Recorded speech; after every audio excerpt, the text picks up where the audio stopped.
여러분 안녕하세요. 2025년 겨울 서울 강남의 한 공연장 지하 대기실은 늘 그렇듯 바쁘게 돌아가고 있었다.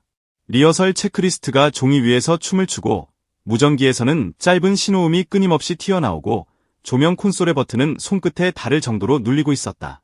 누가 봐도 평범한 하루였다. 그런데 그 평범함이 딱 한 번의 문 열림 소리로 산산이 부서졌다. 그날은 무대가 터지는 날이 아니었다.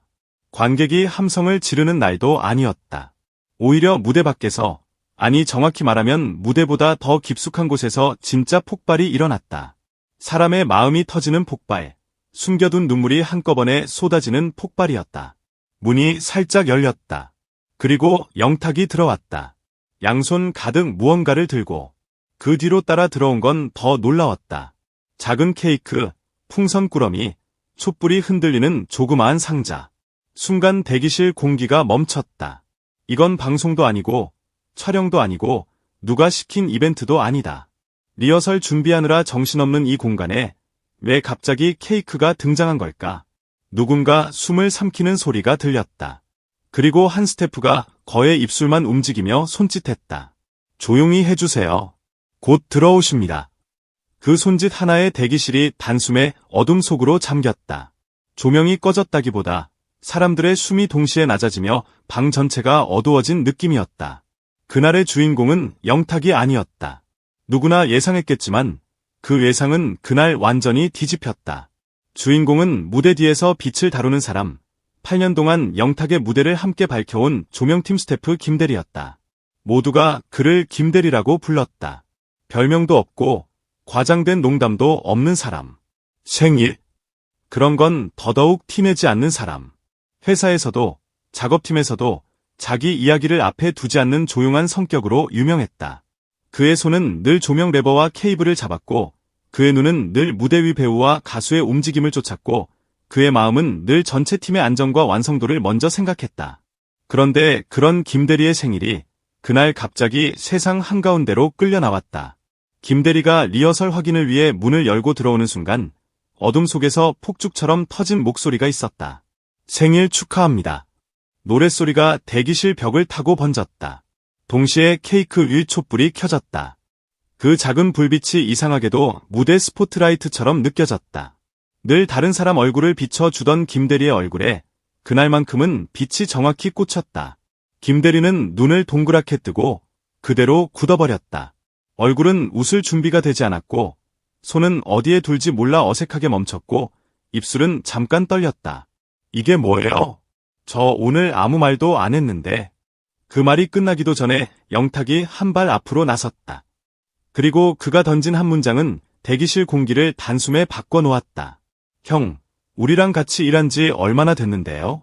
형 생일 모르는 사람이 어디 있어요? 오늘만큼은 무대 조명 말고 형 얼굴에 빛 좀 비춰주어야죠. 그 순간 대기실은 웃음바다가 됐다. 스태프들이 터뜨린 웃음은 단순히 재밌어서가 아니었다. 누군가를 향한 존중이 웃음의 형태로 번진 것이었다. 여기서 끝났다면 그저 따뜻한 미담 한 장면으로 끝났을지도 모른다. 하지만 그날은 진짜로 무서운 날이었다. 감동이 한번 울리면 끝이 아니라 계속 증폭되며 사람을 흔들어 놓는 날이었다. 풍선 꾸러미 안에는 작은 종이 카드가 있었다. 그 글꼴을 보는 순간 대기실은 다시 조용해졌다. 무대는 형이 밝혀주지만 우리 마음은 형이 따뜻하게 밝혀줍니다. 누가 읽어도 알 수 있었다. 이건 복사한 문구가 아니다. 어디서 본 멘트도 아니다. 현장을 아는 사람만, 그 사람을 아는 사람만 쓸 수 있는 문장이다. 김대리는 그 문장을 보는 순간 고개를 숙였다. 그리고 결국 눈물을 훔쳤다. 조명은 원래 눈물을 잘 비추지 않는다. 무대 위에서는 눈물이 반짝인다. 그런데 그날은 무대가 아니라 대기실에서 조명팀 스태프의 눈물이 반짝였다. 아이러니컬하게도 그 눈물은 누군가가 켠 스포트라이트보다 더 강하게 빛났다. 그런데 진짜 폭풍은 그날의 감동이 가시기도 전에 몰아쳤다. 생일 파티가 끝난 뒤 스태프들이 추가로 공개한 내용이 상상 이상의 파장을 낳기 시작했다. 케이크보다 더 놀라운 게 따로 있었다는 것이다. 다음날 점심 무렵 김대리가 조심스럽게 입을 열었다. 어제 파티가 끝나고 영탁 씨가 작은 봉투 하나를 제 손에 쥐어줬습니다. 형 부담 갖지 말고 꼭 필요한데 쓰세요라고만 말하더군요. 김대리는 처음엔 카드나 손편지 정도일 거라 생각했다. 그런데 집에 돌아가 봉투를 열어본 순간 말이 나오지 않았다고 했다. 봉투 안에는 30만 원 상당의 기프트 카드, 그리고 손으로 또박또박 적힌 메모가 들어있었다. 오래 같이 일해준 형에게 작은 감사의 마음입니다. 형이 없으면 제 무대도 없습니다. 그 문장 하나가 사람의 마음을 얼마나 깊게 때릴 수 있는지 그날 모두가 알게 됐다. 여기서 또 끝이 아니었다. 훅이 그리 퍼지자 그동안 조용히 숨겨져 있던 이야기들이 줄줄이 쏟아지기 시작했다. 무대팀 6년차 스태프는 이렇게 말했다.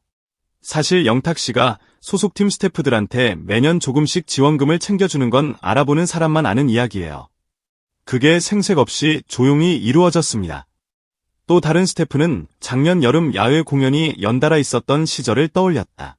그때 음향팀에 개인적으로 얼음 조끼를 사서 다 돌렸어요. 가격 하나도 안 싼데 본인 돈으로요. 그리고 어떤 스태프는 콘서트 시즌마다 파트별로 식비 지원금을 몰래 넣어줬다는 사실을 털어놓았다.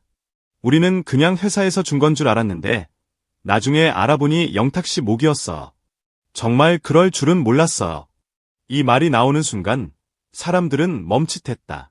왜냐하면 그건 단순히 돈의 문제가 아니기 때문이다. 그건 태도의 문제다. 사람이 사람을 어떤 위치에 두고 대하느냐의 문제다. 영탁은 스태프를 뒤에 세우지 않았다. 무대의 일부로, 팀의 동료로, 같은 사람으로 두었다. 익명으로 덧붙인 구체적인 증언도 이어졌다. 적게는 10만 원, 많게는 50만 원 정도. 파트별로 나누어 주시는 걸 합치면 한 투어 시즌에 수백만 원은 훌쩍 넘었을 겁니다. 심지어 올해 초 조명팀 장비 담당이 개인 사정으로 잠시 일을 쉬게 되었을 때 영탁이 조용히 생활비 일부를 도와줬다는 이야기까지 나왔다. 본인이 절대 말하지 말라고 해서 입 밖에 낸 적이 없어요. 그냥 필요한 순간에 아무 말 없이 도와주는 사람이에요. 이쯤 되면 사람들은 묻게 된다. 조명팀 김대리 생일을 영탁이 왜 아는가? 답은 간단했다. 관심이 있기 때문이다. 진짜로 같이 일하는 사람을 사람으로 보기 때문이다. 생일은 달력에 적힌 숫자가 아니라 그 사람이 살아온 시간을 존중한다는 표시다. 영탁은 그 표시를 무대 밖에서도 절대 놓치지 않았다. 공연업계 관계자들은 이 사건을 듣고 고개를 저었다. 이 정도 규모의 개인 지원은 소속사가 보통 말립니다. 문제될 수도 있으니까요. 그런데 영탁은 조용히 혼자 했던 거죠. 또 다른 관계자는 말했다.